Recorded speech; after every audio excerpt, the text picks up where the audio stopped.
This is one of my dad's stories. My dad loved to tell stories.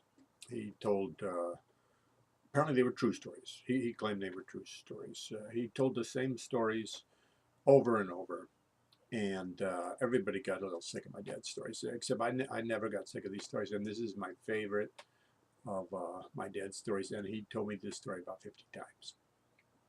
He's a kid, not very old, like a 13, 14-year-old kid.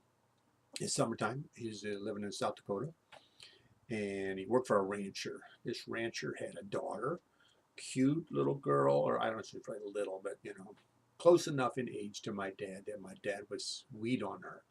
That's the way my dad would put it. He would say I was a little moony about this girl. And my dad's job, at least in the morning, was he had to herd cows. He had a horse, and he'd get the cows out of the barn, and he'd herd them, to the pasture, and they would go down this path that ran beside a fence. Um, and my dad, I guess, I don't know, he got himself a bullwhip.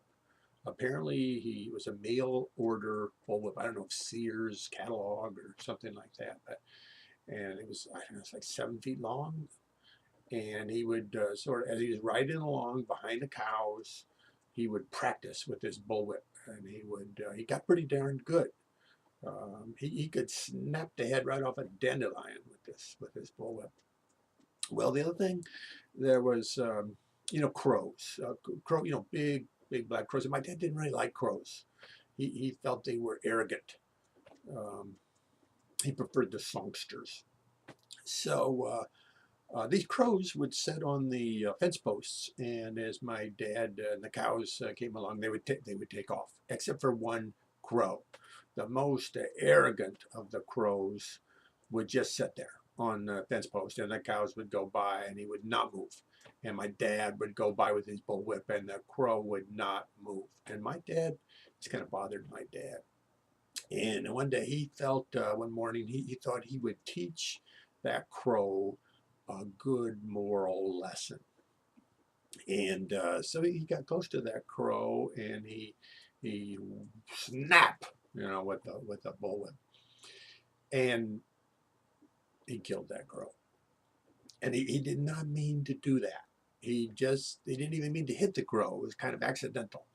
Um, he was ashamed of himself. My dad was a nice guy, and he felt awful about this. And he jumped off, and he picked up the crow by the talons, I guess the legs, and it's a big crow. Crows are big, and he thought about that little girl. Maybe when he went back, uh, that girl would be impressed with that dead crow. Those glossy feathers. And my dad killed it. That's kind of exciting.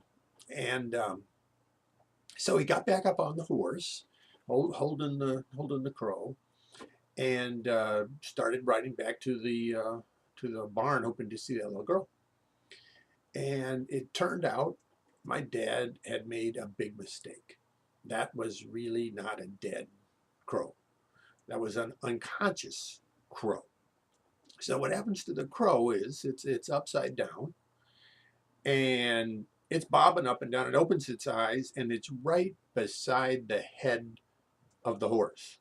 Those huge eyes that horses have. That's what the crow sees when it opens its eyes, and it freaks out. The crow freaks out, and it starts flapping its wings, these great big wings, and my dad's arm just snaps right up, and he'll be damned if he's going to let go of that crow. He's not going to let go of that crow. So he loses the control of the reins. The crow is flapping, and the horse is freaking out. I don't know if you know anything about horses, but horses panic.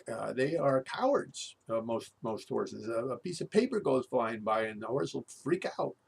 Well, that's exactly what happens here, and the horse is stampeding back towards the barn, and the crow is cawing and flapping its wings, and my dad's arm is out, and he's holding on, and there's the little girl, and the horse comes to a big stop all by itself right in the middle of the barnyard, and my dad falls off the horse, and he still has hold of that crow, and the little girl's, her eyes are big, and she's just amazed. And my dad, got the crow, and all of a sudden, my dad would go, "You know what that crow did?" And I'd go, "Daddy, what did it do? What did it do?" I mean, I knew what it did, but I was like, "Daddy, what did it do?" And say, "That crow bit me. It bit me right to the bone." "Oh, Daddy," I would say, and then he'd go, "You know what I did? You know what I did?"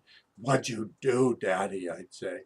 And he said, "I took that crow over to the chopping block, and I picked up the hatchet, and I chopped off its head." Ah, that was my dad.